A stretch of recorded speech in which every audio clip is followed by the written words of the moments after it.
আর এবার নজর রাখবো রাজ্যের খবরের দিকে। আগরপাড়া জুট মিলের সিবিআই তদন্তের নির্দেশকে চ্যালেঞ্জ জানিয়ে প্রধান বিচারপতি ডিভিশন বেঞ্চের দৃষ্টি আকর্ষণ। রাজ্যের বিচারপতি রাজর্ষি ভরদ্বাজের নির্দেশকে চ্যালেঞ্জ করে দ্রুত শুনানির আবেদন।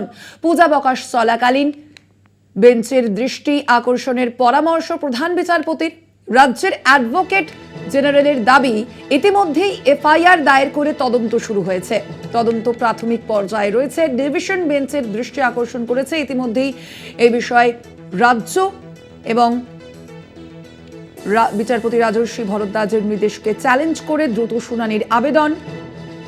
পুজো ছুটির চলাকালীন বেঞ্চের দৃষ্টি আকর্ষণের পরামর্শ প্রধান বিচারপতির। রাজ্যের অ্যাডভোকেট জেনারেলের দাবি, ইতিমধ্যেই এফআইআর দায়ের করে তদন্ত শুরু হয়েছে এবং তদন্ত প্রাথমিক পর্যায়ে রয়েছে।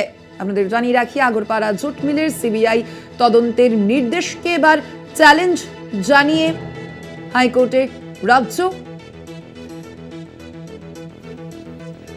কথা বলবো আরো বিস্তারিত জানবো। ফোন লাইনে রয়েছেন প্রতিনিধি পীযূষ কান্তি নাগ। পীযূষদা, কি জানা যাচ্ছে এই বিষয়ে? রাজ্যের ঠিক কি স্ট্যান্ড পয়েন্ট?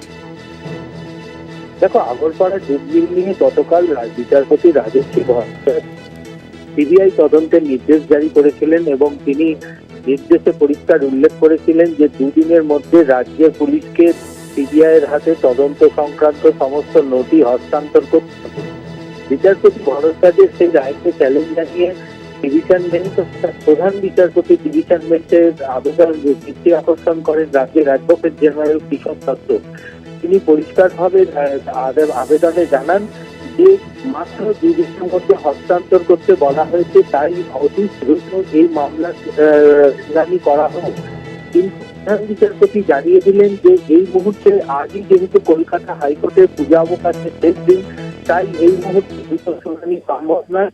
পূজা অবকাশকালীন বেঞ্চ অর্থাৎ 14ই নভেম্বর প্রথম পূজা অবকাশকালীন বেঞ্চে 14ই অক্টোবর প্রথম পূজা অবকাশকালীন বেঞ্চে তাদের আবেদন জানাতে হবে এবং সেক্ষেত্রে প্রধান বিচারপতি পরামর্শ দিয়েছেন রাজ্যের অ্যাডভোকেট জেনারেলকে বিচারপতি রাজর্ষি ভরদ্বাজের এজলাসে একটি আবেদন জানাতে, যাতে 2 দিনের সময়সীমা বৃদ্ধি করে 7 থেকে 10 দিন করা হয়।